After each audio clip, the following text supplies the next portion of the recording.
Kia ora team, Coach Ray here. In today's video, I'm going to take you through my half marathon course guide for Trail Trilogy's Karangahaki Half.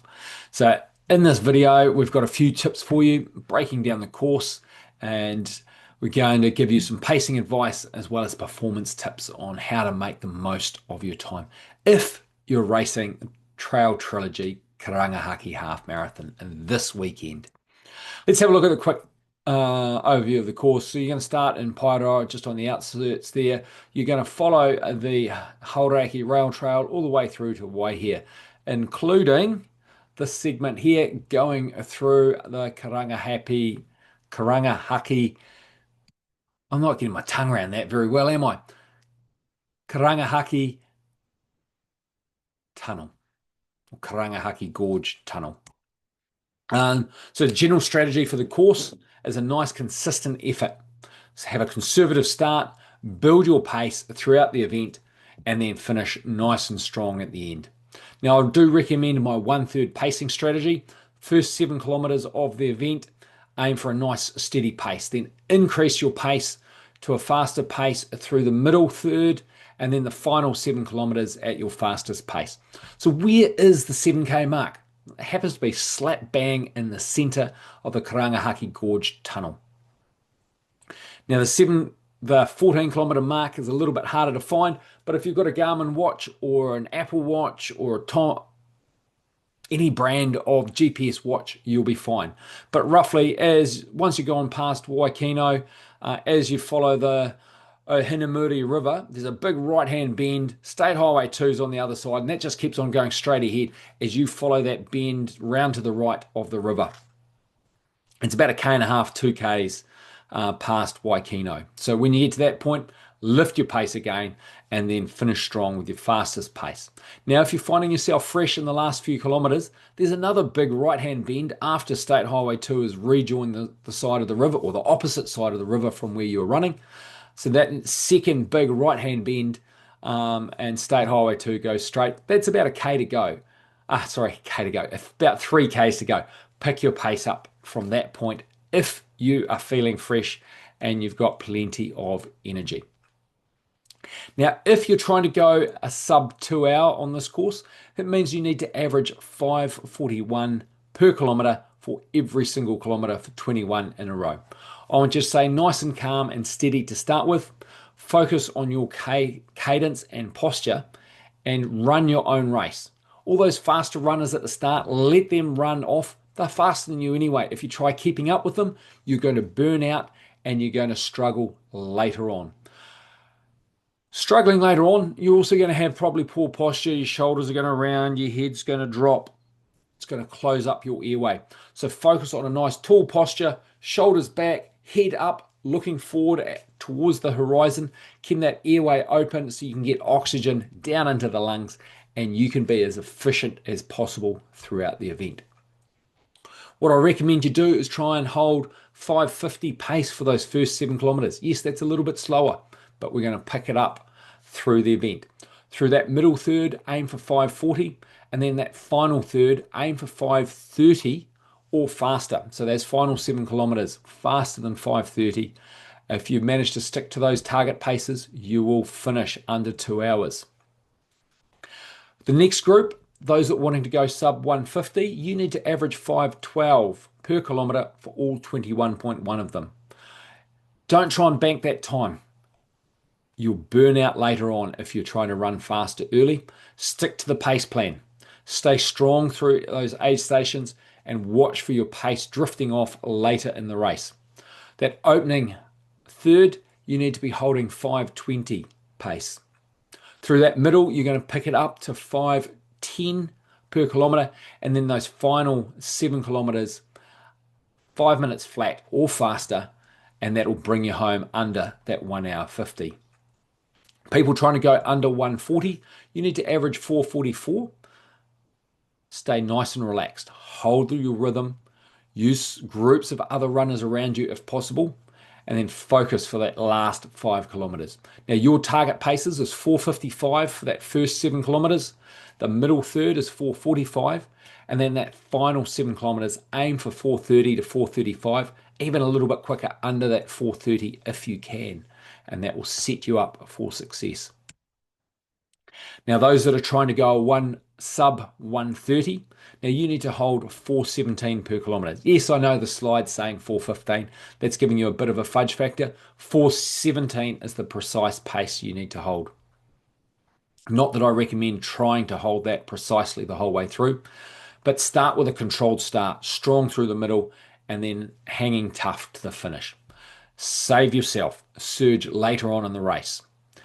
Now, if you're running with heart rate or running power, flick us a message. I'll give you some suggestions. But for those using a GPS watch, you need to aim for and hold 4:25 per kilometre for that opening 7 kilometres.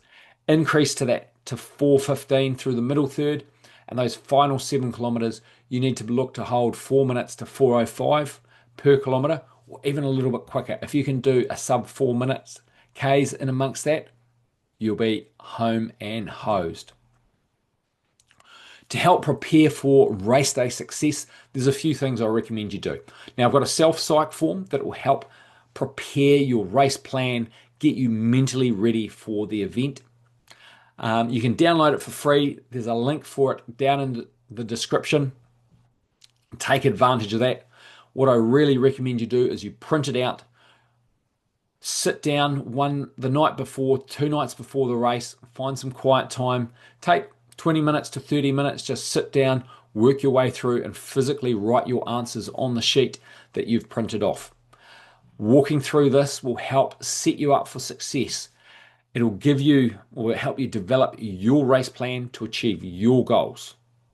It'll also help reinforce the things you have done well in your build-up. Now, there might be things you might not have had the perfect build-up because no one ever does, but it reinforces the things that have gone well. It also helps you prepare for all the what-ifs. What if something bad happens on race day? What if you turn up at the race start and you've forgotten your shoes? That actually happened to an athlete of mine a few months ago. She was all over it. She had a plan in place, got those shoes, got warmed up, and had an amazing race. So download the self-psych form. The link is in the description. Use that for success. Also, to help prepare on race day, mantras. My go-to mantra is when the going gets tough, the tough get going. And I don't know the rest of the lyrics of the song. It's just the only lyric or the only line in the song that I know. But when I find my mindset shifting to a negative one and the race is getting tough, that's what comes to the front of my mind. It helps me reset, reframe, and get back into the rhythm. Now, you might have some other ones that you use, and that's perfectly fine. I grew up in the 80s and 90s, hanging tough by New Kids on the Block. When the going gets tough, hanging tough. The songs don't really go together, let's be honest. But those 2 key lyrics help keep me moving forward positively. Visualization. Spend some time beforehand. It's easy to do when you're lying in bed, trying to sleep the night before the race. Visualize key points in the race. Visualize the start line. Visualize some of the key points on the race. Going across the river on the bridge, going through the tunnel, the aid stations, the finish line, turning into that finish line, looking at your watch, seeing it say 1:59 and you know you've gone sub 2 hours. Or it might be 1:29 and you know you've gone sub 1 hour 30. Whatever your goal is, visualize some key points for race day success. Now, I've talked about my pacing plan, breaking the race up into thirds. 7 kilometers might be a bit big for some people in terms of to easily settle into their mind. 1 kilometer, well, there's too many of them. There's 21 and you've got to try and count them all. You're going to lose track. A lot of people will default to 5 kilometers because it's a nice, good chunk of the race. And you've got 4 of them plus a little bit extra. Use that if you prefer and break the race into chunks that you can manage easily. Counting to 4, there, done, as opposed to 21. Now I'm on to my toes. Let's have a look at the weather. Forecast for race day. It's a little bit of rain, but it's going to be a nice mild 19 degrees. So a little bit cool at the start, but it is going to warm up. Be prepared for all weather outcomes. On the race in the aid stations, they're going to have both water and tailwind, and I think from memory there's going to be fruit available as well. So make sure that you fuel appropriately. Those of you in the faster groups are going to need a little bit more carbohydrate. So a product like Tailwind is perfect, especially when it's out on course and you don't need to carry it.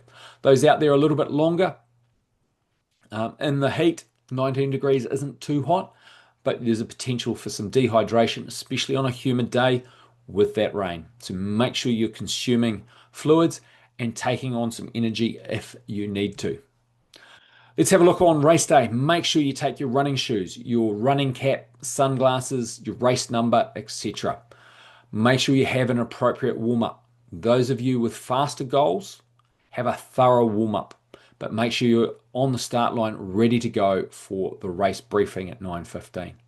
Those with more recreational goals, a basic warm-up, 10 minutes jogging will be sufficient, and then use those opening kilometers to complete that warm-up. Be aware that there's probably going to be, it's a half marathon. There are going to be queues for the toilets beforehand. Make sure you don't overhydrate first thing in the morning, but go to the bathroom early. That way you don't need to go later on in the last minute prior to the race starting. The start time is at 9:30 and the race briefing's at 9:15. So you make sure you're there ready to go. Now I've already touched on things, but in terms of the final kilometers, finishing strong, dig deep over those final 2 to 3 kilometers. So when you're nearly at Waihi, State Highway 2 is on the opposite side of the river again, and there's a big right-hand bend, and State Highway 2 goes straight, and it's no longer on the opposite side of the river. That's about 3 Ks to go. So start picking that pace up a bit more from there, and then give everything you can with 1 kilometer to go.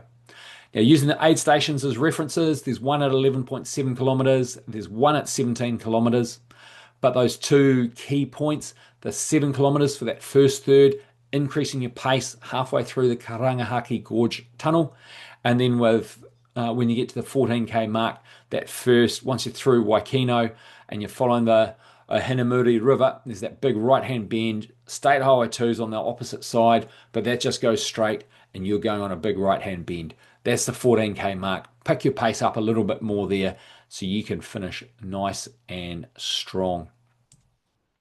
So if you want to smash your next half marathon, I've got a number of options for you.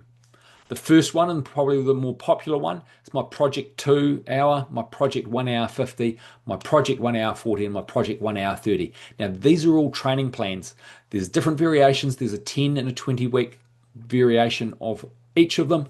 So you can optimize your performance to achieve your goal.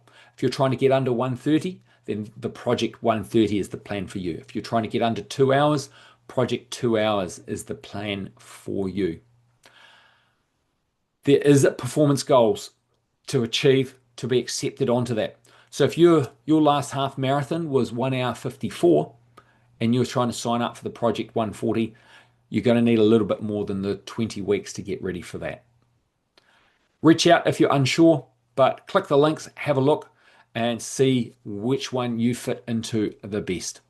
Now, if you're after some strength training in the gym to complement your run training, my Run Strong, Build Strength for Faster, More Efficient Running is a great option for you. Now, it says it's a 12-week plan there with 3 gym sessions. There's different variations. There's 12 weeks and there's 24 weeks. There's 2 gym sessions. There's 3 gym session variations of it. So these sessions will help build your strength so you can run more efficiently and as a result faster. Be more resilient and stay injury-free through that strength training. If you're wanting to join the Qwik Kiwi squad for the Mount Festival Half Marathon in Mount Maunganui, the 12-week training plan starts on 27th of October. So make sure you get on board that if that is your goal. And if you want something a little bit more personalized, send me a DM. I'm easy to find on Facebook, on Instagram, at coach_Ray_NZ. Or just send me an email, coachray@coachray.nz. We can have a catch up, we can have a chat, and so we can talk about what option will best suit where you are and what you want to achieve. It might be we develop something customized for you, personalized to your goals, to your lifestyle and your other commitments around work, family, study, etc. Anyway, all the best this weekend at the Trail Trilogy, whether you're doing the Karangahaki half or you're doing one of the other distances. Go out there, have fun, achieve your goals. In the comments down below, let me know how you got on.